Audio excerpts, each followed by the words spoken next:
the signal from the string gauge. Okay. And then transfer the signal to the oscilloscope. Okay. So you can see there are 4 string gauges on the bars, on the 2 bars. There are 2 for each bar. On the string gauge, there are 2 for each bar. Okay. Yeah. This is input bar. This is output bar. They are slated.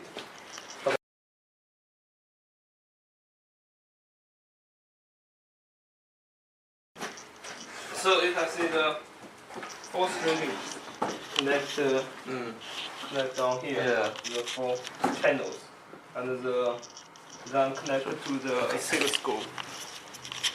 And when you impact the striker, the signal can be get, and the signal can be achieved obtained from the oscilloscope. The hardest part for you is how to adjust the amplifier and the oscilloscope. First, we need to make the amplifier to be balanced. Balance means we can get the correct signal. We can check the 2 lights on each channel. If any one of them is on, it means it's not balanced. So for the 4 channels, only this one is balanced now. So if it's not balanced, we can recheck it. Use this one, press it, and it will rebound back. You can see it's still unbalanced now. And then we can change this button to switch it. And then use the screwdriver. Use this one. You can just use the button to change it in very small range. Then we can use this one. Use this one to switch it. When you switch it, you can check it if it has been balanced. So this is important part, also the hard part. Maybe you will take a long time to balance every channel. If it's not balanced, it means the result you obtain maybe is not correct. This is the gain factor. Gain factor means how many times you want to enlarge it. 1 means one time, 10 means 10 times. And if the gain factor larger, that means the signal will be higher, and you can get a higher voltage. Yeah. But at first, if you want to make it balanced, you can first use the low gain factor. If you first use the high gain factor, it means it's very sensitive. You cannot easy to balance it. So you can first use the low gain factor and slightly increase it. And make it slightly. Yeah, you understand? Yeah. If normally if I use the gain factor of 1, it's quite easy to make it balanced. Maybe it's factor to be a very high value. It will be very sensitive and make the 2 lights slightly on.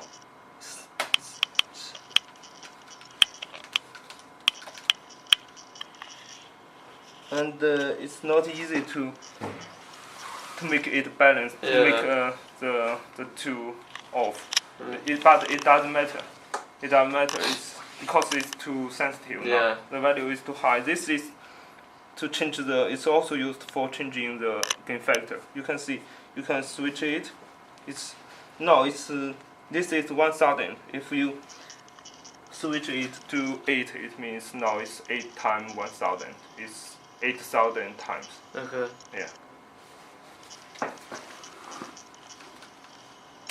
If you use the low factor, it's easy to make it balance. Yeah, and the amplifier balance, and you need to set the oscilloscope. The y-axis means the voltage. The 5 microvolt means for each blank it is 50 microvolt. And the x axis is represent the time. Now it's 400. Oh, this is milli. Not sorry. It's not micro. This is 400 microsecond. This means for each blank, it is 400 microsecond. Okay. Yeah. So this is time. This is voltage, and you need to, after you get the signal. If the signal is the value of the voltage is too high, you need to change this one, the scale, to make it to get the whole signal.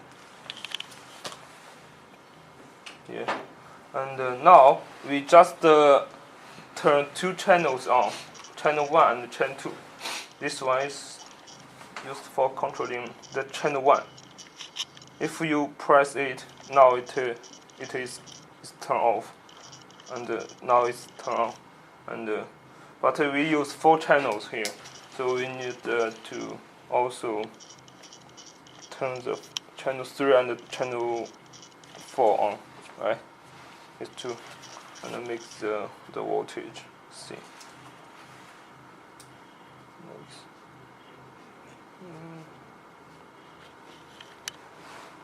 Like this, yeah.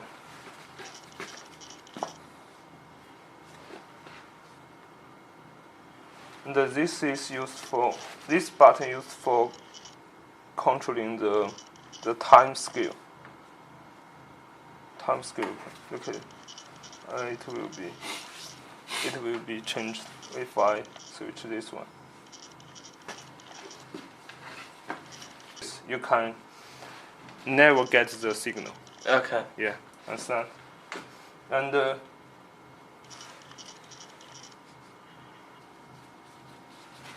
here we use channel 2 to active to add the active value of the voltage. You can also change channel 1, channel 3, and channel 4. Here now we use channel 2. You can change it if you want. Yeah.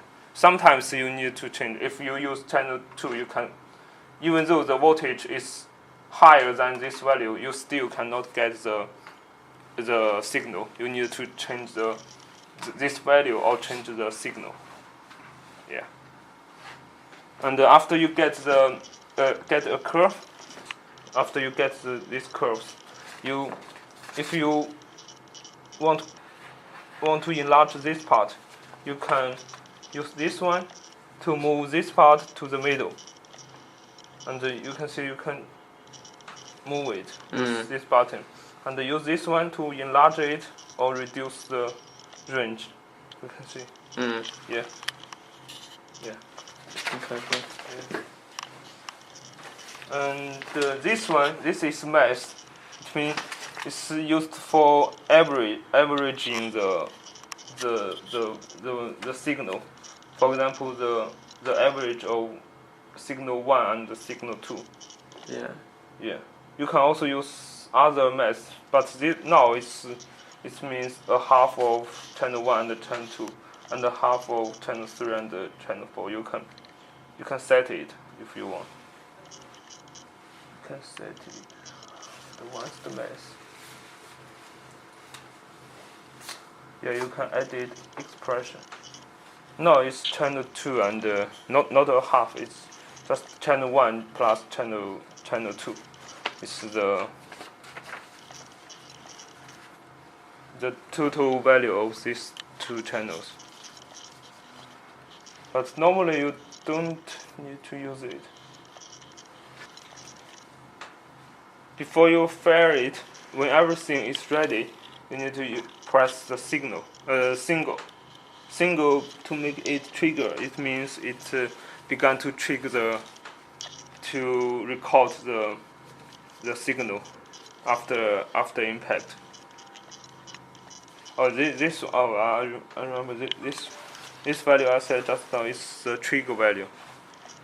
Trigger value to active the recording. So this is manual. There you can set what you want. For example, as I said just now, we are using channel 2 to activate. You can also change it to channel 1 or channel 3. Yeah, I use the menu. You change the level, the trigger level, the driver. 8 to protect the people. I can first show you how to fire it. The switch is off. It's off now. You first need to switch it off. Then we can let the air gas, the air around us into the cylinder. Okay. But now it hasn't been getting because this valve is still off. Okay. It's still off means the air cannot get in. So we also need to switch it on. Now the gas you can hear the sound. It's not getting in. You need to use this one to control the pressure in the cylinder. Yeah. Yeah. Does the pressure correlate to the velocity of the? Yeah, it's used for controlling the velocity. Okay. Now it's 3 bars. You can switch this one. You can try. You can feel it to switch it.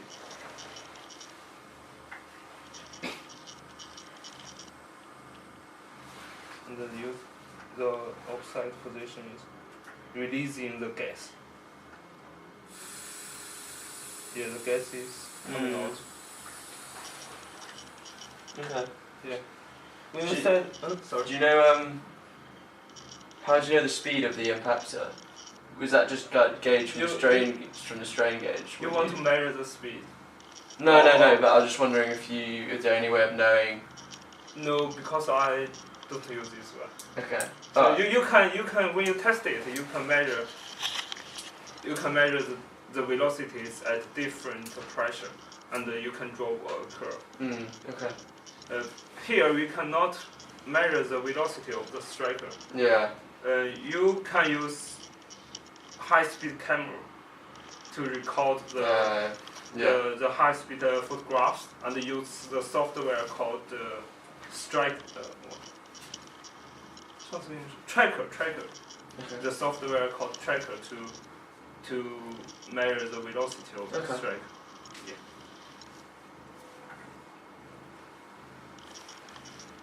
And when you set the pressure you want, and switch the 2 valves off, this one and this one. Okay. Normally I don't switch it off. It's too complex. I just leave it on always, and I just turn it off when I leave the impact room. Okay. Because it doesn't matter because we have switched it off. No gas will get in. Yeah. And now you can fire it. Yeah. Then you can close the door and fire it. Normally, first switch it on to make it right, and then I remember it use the pin to switch it. When you switch it, it means fire. When you holding it, the striker will get off. Do you need to press that as well? I don't think so. I remember I didn't press this button. It means you can fire it. It just means you can. Okay.